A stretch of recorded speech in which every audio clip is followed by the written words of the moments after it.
Hi, I'm David Harmon. And I'm Maria Garner. And we are the Employment Strategists. Well, it's this time of year again, the time when employers and employees alike start gearing up for performance reviews. For some, it's routine. For others, it's dreaded.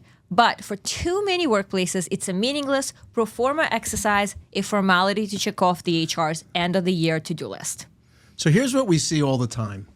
An employer comes to us wanting to put someone on a performance improvement plan, known as a P.E.P, or even terminate them for poor performance. And when we review the personnel file, we find stellar performance, glowing feedback that exceeds expectations, great team players. So what went wrong? The problem is that no one cared to actually manage that employee's performance throughout the time that they were employed. Reviews became paperwork, not management. And that's dangerous, not just for performance, but legally. Today we're going to talk about how to change that and how to make reviews meaningful again and how to put some pep in your performance management process. Let's start with a real example, a case that shows exactly how this plays out in court.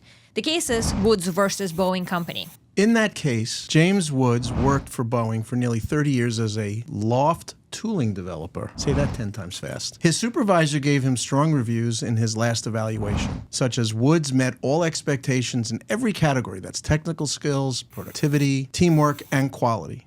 His supervisor even wrote, "You've performed well, keep up the good work." So solid performance, no red flags. What went wrong? Then Boeing sold its Wichita plant to Spirit Aerosystems. Spirit had no employees, so Boeing's managers helped decide which workers would be relieved. When it came to the rehire, James Woods, who was 55 at the time, was not rehired. And his supervisor suddenly wrote that Woods had limited skills, low productivity, and marginal teamwork. He wasn't recommended for rehire. On top of that, all 7 workers that the supervisor rejected were age 48 and older. Why do we think that's a problem, David? Well, they were all in a protected class. They were 48 or older, and glowing reviews one year, poor performance the next, conveniently when there's a transition. So Woods sued under the Age Discrimination in Employment Act, the ADEA. The 10th Circuit Court of Appeals found that inconsistent performance reviews were enough for a jury to find pretext or a basis. And so what does that mean in practical terms? Well, that might have been a cover for discrimination, Maria.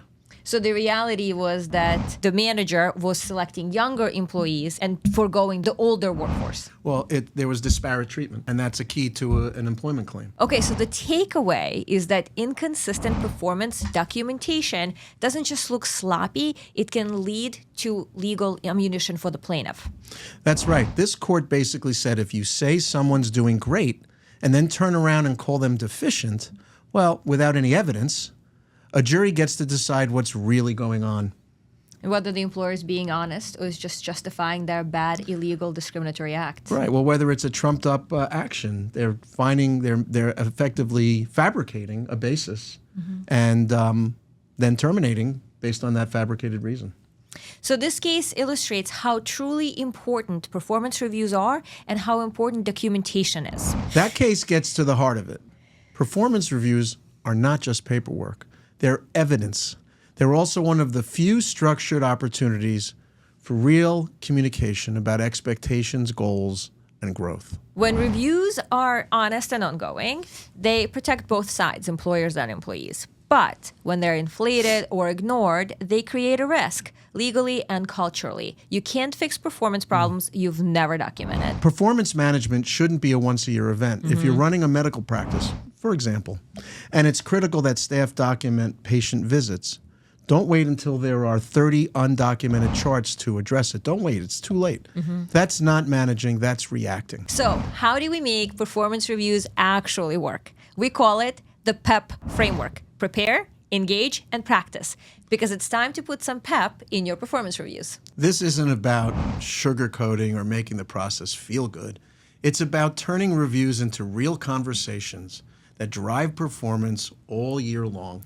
As attorneys, we never sugarcoat anything. Really, it's against our nature. Well, that's true. But there too often, that's what happens on both sides. There's a sugarcoating in order to effect termination, and then there's a sugarcoating to protect people. There's a lot of sugarcoating going on in the workplace. So the first P stands for prepare. Managers need to collect real information, not rely on vague impressions. That means pulling in peer feedback, client feedback, project results, making sure it's current, not some stale information. Preparation also means giving employees time to reflect and self-reflect. As an employee, you should engage in the conversation and may even lead it.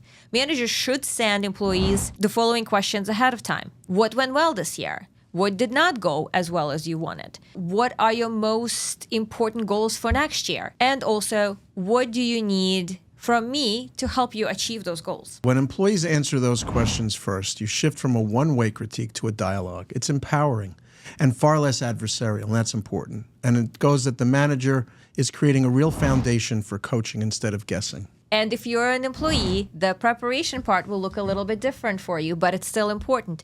You want to make sure you look through your go bag or your brag bag and see, what did you achieve this year? Were you rewarded by the management? Or was there a project that didn't go as well as you planned because you needed more support from the company? Provided a company is giving adequate notice to an employee that reviews are going to take place, and it's done on a periodic basis, the most important thing is that the employee enter into this process prepared, as you said, reflects on the prior year, thinks about good and bad in the performance spectrum, so that they can engage in an interactive process with their employer as it relates to their performance. The next part that takes us actually into the E in our P.E.P, which is engage. Engagement is the difference between a conversation and a compliance exercise.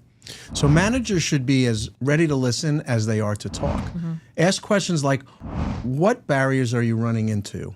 How can I better support you? And that's important, to have that exchange, to get that feedback. Managers should seek the feedback, and employees should try to read the tea leaves to find the best moment when they can actually express that. Absolutely. You want that conversation to be constructive, productive, and not punitive.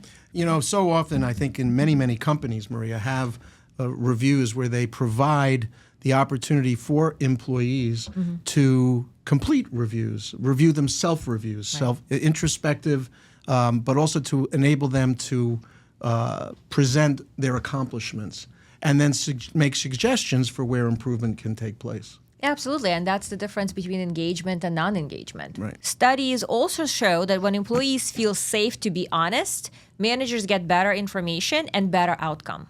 Well, it also eliminates surprises. No employees should ever hear about a performance issue for the first time at their annual review. Oh, and certainly not at the time of termination either. Oh, you would hope not. The best managers give mini reviews all year long, short, honest check-ins that make the formal review almost redundant. And that brings us to the last P, practice. Feedback isn't a one-and-done event. It's something you practice throughout the year. If you're a manager, model the behavior you expect. If you want your team to document consistently, you need to document consistently. If you want accountability, follow up on what you've discussed. Document, document, document. And don't forget to recognize improvement. That's important. Performance management isn't just about correcting, it's about reinforcing progress. Celebrate wins, and that's how you keep people motivated. So let's circle back to the very important legal lessons, right? Which is, inconsistent performance records are every plaintiff's dream exhibit. When performance reviews say one thing and your employment actions say completely opposite, it screams pretext, it screams discriminatory intent. So remember, accurate, honest, and timely feedback is your best protection. It's also the most respectful thing you can do for your team. People deserve to know where they stand, not to be blindsided months later. Absolutely. So as the employment strategists, let's transition into the strategies for the employers and employees. All right, so we'll take the employer's strategy first. So, as an employer, remember, don't treat performance reviews as an HR formality. Treat it as an opportunity to communicate, clarify, and connect.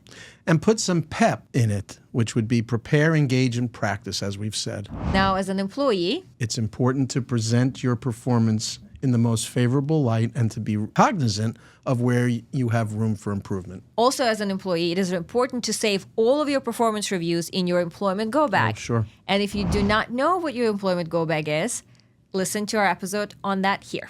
Thank you.